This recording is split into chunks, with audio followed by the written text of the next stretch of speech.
4 শতাধিকের মতো আহত হলো, আর এর মধ্যে 4 জনের অবস্থা খুব সংকটাপন্ন এবং তাদেরকে একজনকে ঢাকাতে স্থানান্তর করার জন্য সিদ্ধান্ত হয়েছে, আর অস্ত্রোপচার হচ্ছে 3 জনের চট্টগ্রামে। বিশ্ববিদ্যালয়ের 2 নম্বর গেটের পাশে একটা বাসাতে একজন ছাত্রীর 11:30টার সময় ডুকাকে কেন্দ্র করে যেই বিশ্ববিদ্যালয়ের সাথে এই জোবরাবাসীর সাথে যে অনাকাঙ্ক্ষিত ঘটনা ঘটেছে, এটার জন্য বিশ্ববিদ্যালয় প্রশাসন আন্তরিকভাবে দুঃখ প্রকাশ করছে এবং বিশ্ববিদ্যালয় প্রশাসন সার্বিকভাবে চেষ্টা করেছে এই বিষয়টাকে অত্যন্ত সুন্দরভাবে সমাধান করার জন্য।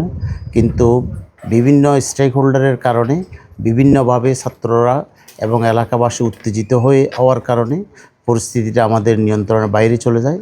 পরবর্তীতে আমাদের সেনাবাহিনী, র্যাব, পুলিশ প্রশাসন সহ জেলা প্রশাসনের সার্বিক সহযোগিতা নিয়ে এই পরিস্থিতি সন্ধ্যার মধ্যেই এটা নিয়ন্ত্রণে আসে।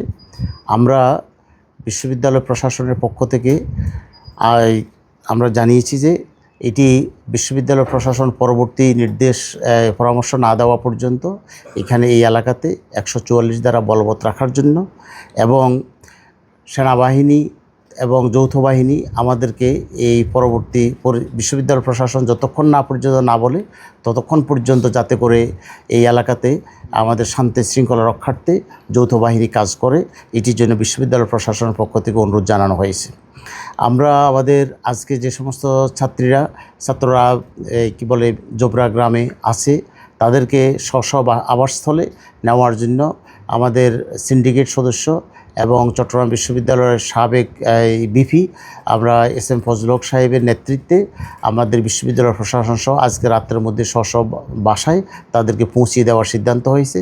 যে সমস্ত ছাত্রছাত্রীরা কোনোভাবেই ওখানে থাকার যদি কোনো অবস্থা না থাকে, বিশ্ববিদ্যালয় প্রশাসন ছাত্র হল এবং ছাত্রী হলগুলো এটা উন্মুক্ত রাখবে যাতে করে আমাদের শিক্ষার্থীদের কোনো সমস্যা না হয়। আমরা চট্টগ্রাম বিশ্ববিদ্যালয় প্রশাসন ইতিমধ্যে যারা আহত হয়েছেন তাদের সকলের চিকিৎসাভার বিশ্ববিদ্যালয় প্রশাসন বহন করবে। আমরা এই পুরো ঘটনার জন্য বিশ্ববিদ্যালয় প্রশাসনের পক্ষ থেকে একটি তদন্ত কমিটি গঠন করার সিদ্ধান্ত গৃহীত হয়েছে এবং বিশ্ববিদ্যালয়ের মধ্যকারে এবং জোবরা এলাকাতে যে সমস্ত মালামাল লুণ্ঠন হয়েছে এই বিষয়গুলো, লুণ্ঠিত মাল কিভাবে ফেরত নেওয়া যায় সেই বিষয়েও সিদ্ধান্ত গৃহীত হয়েছে।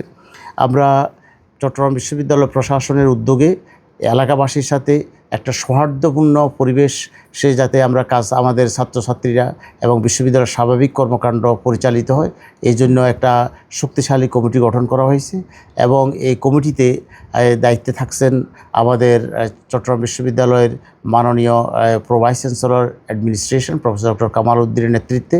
সেখানে এস.এম. ফজলুল হক সাহেব সহ এলাকার গণ্যমান্য ব্যক্তিরা এবং ছাত্র প্রতিনিধিদেরকে নিয়ে একটা কমিটি গঠন করা হয়েছে। এখানে ওসি সাহেব থাকবেন, আমাদের ইউএনও সাহেব থাকবেন, আমাদের প্রশাসনের সকল স্তরের লোকজন থাকবেন, যাতে করে এই এলাকার সাথে বিশ্ববিদ্যালয়ের সম্পর্কটা কোনোভাবেই নষ্ট না হয়, এটাকে আরও সমুন্নত কীভাবে রাখা যায় সেই জন্য আমরা এই কমিটি কাজ করবে। আগামীকাল দুপুর 1টার সময় এই কমিটির প্রথম বৈঠক আহ্বান করা হয়েছে। আমরা আশা করব এই কমিটির মাধ্যমে আমাদের এই এলাকার সাথে আমাদের সম্পর্কটা বিশ্ববিদ্যালয় প্রশাসনের আগের চাইতে অনেক বেশি উন্নত হবে এবং আমরা এই এলাকাবাসী বিশ্ববিদ্যালয় প্রশাসন শুরু করে সকলের সার্বিক সহযোগিতা কামনা করছি। আগামীকাল চট্টগ্রাম বিশ্ববিদ্যালয়ের ক্লাস পরীক্ষা বন্ধ থাকবে এবং আগামীকালকে বিশ্ববিদ্যালয়ের অন্য স্বাভাবিক কর্মকাণ্ড চলবে। মতো আমি সকালে ঘুরে আসার পরে আমি টেলিফোন করার চেষ্টা করেছি। হাটহাজারী থানা থেকে আমরা কোনো সহায়তা পাইনি, 1 নম্বর, এবং অন্য সময়ও পাই না। কিন্তু আমি অবাক হয়ে গেছি যে স্বরাষ্ট্র উপদেষ্টার মতো ব্যক্তিত্ব আমার সাথে 4-5 বার কথা বলেছেন, স্বরাষ্ট্র উপদেষ্টার মতো 1 নম্বর। তারপরে প্রধান উপদেষ্টা প্রধান উপদেষ্টার মুখ্য সচিব জনাব সিরাজউদ্দিন মিয়া, সিরাজ ভাই, তিনি আমাদের সম্মানিত সিন্ডিকেট মেম্বার, তিনি আমার সাথে 2-3 বার খোঁজ নিয়েছেন। আমি তাদের কাছে কৃতজ্ঞতা জানাই। আমার মতো একটা তুচ্ছ ব্যক্তির অনুরোধে এই সিভিল প্রশাসন যেভাবে পরে সাড়া দিয়েছেন, সামরিক বাহিনী, তারপরে এই যে ডিআইজি, এনএসআই, গোয়েন্দা সংস্থা প্রত্যেকে সাড়া দিয়েছেন পরবর্তীতে। আমি তাদের প্রতি অত্যন্ত কৃতজ্ঞতা জানাই। আপনাদের একটা ভুল ধারণা আছে, পুলিশ মানেই খারাপ, সেনাবাহিনী মানে খারাপ। ঠিক না, ঠিক না। আমাদের এটা মনে রাখতে হবে যে আমাদের পুলিশ বাহিনী এখনও ঔপনিবেশিক পুলিশ বাহিনী না, আমাদের সেনাবাহিনী পাকিস্তানি সেনাবাহিনী না, আমাদের সেনাবাহিনী দেশপ্রেমিক সেনাবাহিনী।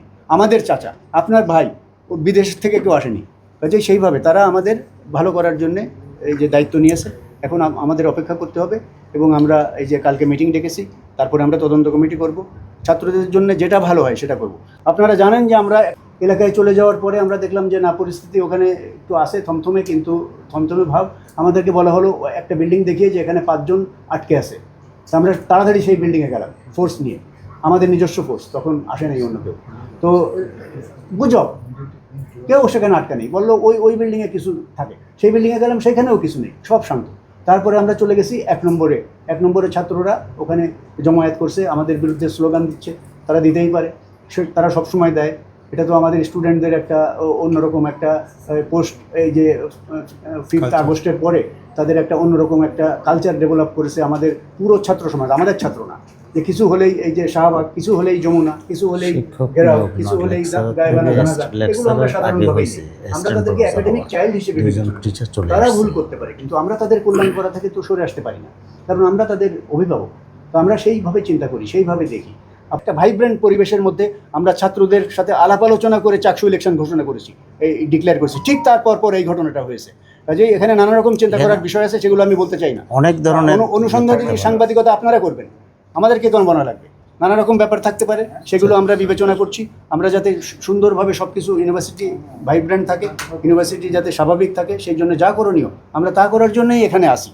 বহু বাচ্চা কোথায় পড়ে আছে, আমি একা এখানে 24 ঘন্টা থাকি, তারা 2 জন সকলে থাকে।